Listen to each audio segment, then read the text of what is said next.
Buenos días, somos estudiantes de la Universidad Estatal de Milagro en la carrera de Comunicación Social. Hoy hablaremos sobre la semiosis social.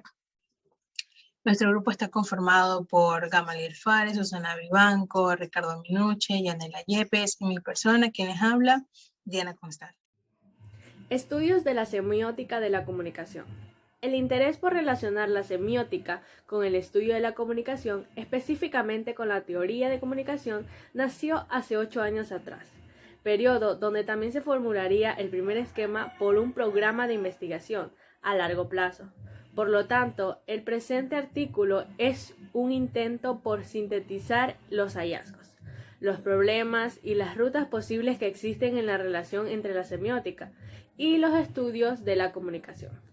El movimiento posterior consistió en vincular lo sucedido de la semiótica al pensamiento de la comunicación.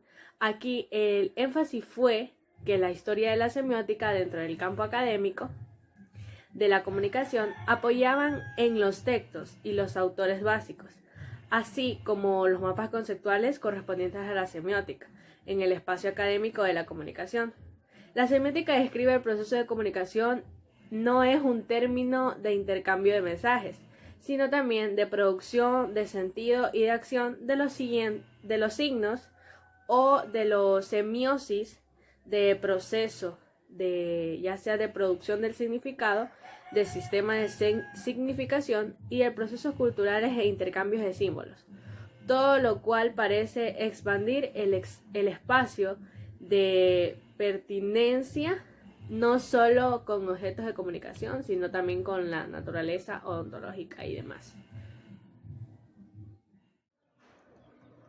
La contribución de Eliseo Verón fue asumida por la acumulación del saber de la época, pues aportaba una herramienta no vista en los estudios comunicacionales, lo que se reflejó en los países que editaron sus escritos, que fue Argentina y Francia. Eso debe tenerse en cuenta la importancia de la industria editorial, que Argentina en esa época de los países fue de habla hispana, cuyos circuitos de distribución era toda América Latina. Y Francia tenía también un rol hegemónico de mediador en la época de la Guerra Fría, lo que retroalimentaba que la sociedad civil pensase en lo ideológico y pues en lo político. Trabajemos a partir del análisis de un fragmento de la producción de Verón,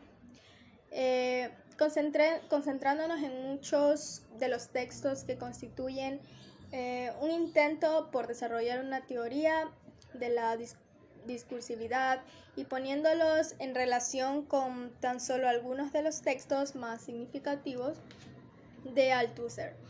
Bien, el objetivo de este trabajo no es llegar a este tipo de conclusiones, sino más bien es plantear interrogantes acerca de la posibilidad de vincular ciertas aristas de ambas producciones teóricas. En este sentido, este trabajo constituye poco más que un ejercicio ensayístico y pues de ejercicio ensayístico de articulación teórica, pongámoslo así, que a partir del cual poder reflexionar sobre los vínculos entre lo comunicacional y lo político.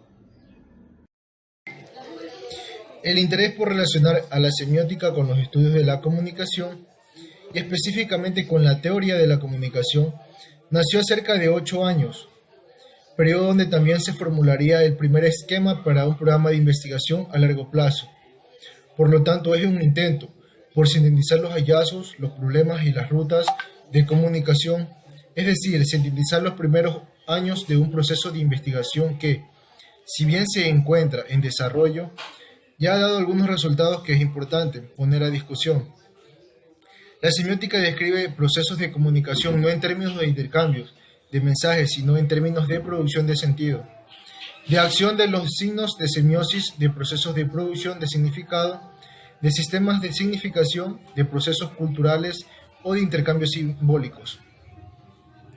Todo lo cual parece expandir el espacio de pertinencia no solo del objeto comunicación, sino de la naturaleza ontológica, epistemológica y fenómica. Es decir, desde el punto de vista semiótico, la comunicación no solo aparece como la emisión y recepción de mensajes, y tampoco aparece necesariamente vinculada a los medios de comunicación de masas, sino que aparece como algo más, como un elemento constructivo y generador de estructuralidad, tanto a nivel biológico como a nivel social. Con base en lo anterior, nace el tercer momento de la investigación, un intento por integrar ambos espacios dentro de un modelo epistemológico, es decir, es la propuesta por una semiótica en la comunicación. Un tercer momento que toma como base la propuesta de la bisemiótica, la cual ha hecho emerger en el centro de su programa la necesidad de reflexionar sobre la comunicación. Por lo tanto, lo que aquí se presenta es una síntesis que se da cuenta de parte de ese programa en general y del cual cada una de las secciones que aquí se presenta es una síntesis del proceso más general. Eliseo Verón plantea que la teoría de los discursos descansa en una doble hipótesis. En primer lugar, tenemos que toda producción de sentido es necesariamente social. No se puede describir ni explicar satisfactoriamente un proceso significante, sin explicar sus condiciones sociales productivas. Todo fenómeno social es en una de sus dimensiones constitutivas un proceso de producción de sentido, cualquiera que sea el nivel de análisis, más o menos micro o macro sociológico. Ambos componentes tienen la misma importancia. Es necesario aclarar que esta doble hipótesis no pretende afirmar nada acerca de la homogeneidad en los funcionamientos sociales.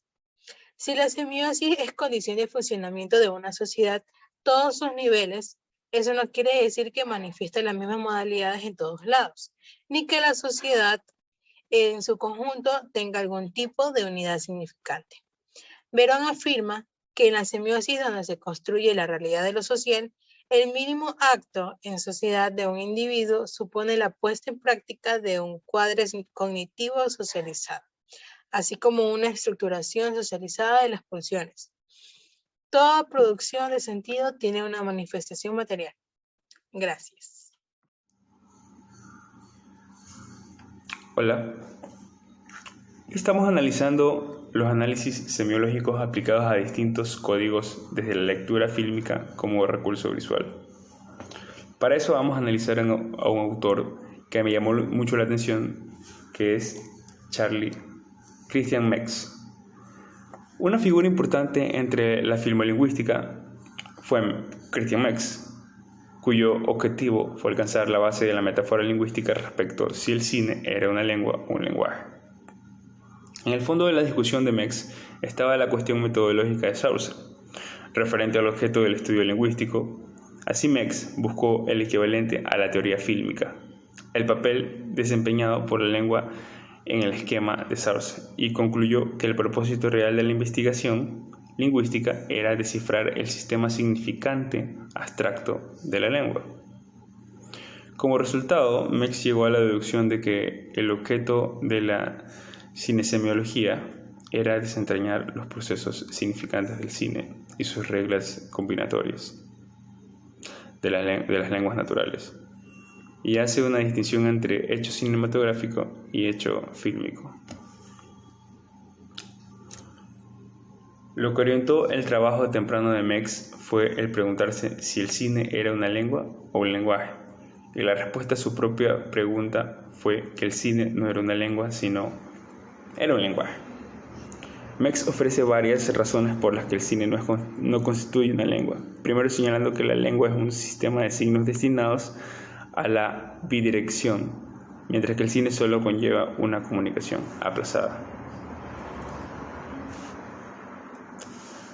Como lo ven, algo tan sencillo como el cine es algo muy complejo a la vez. Y Meix nos aclara un poco el camino de cómo se puede tomar algo tan complejo como los filmes, el cine, que básicamente tiene todo para hacer un lenguaje semiótico, de señas, visual, de colores, combinaciones, todo, pero tiene muchas distinciones, ¿no? Y eso es lo que señala este autor.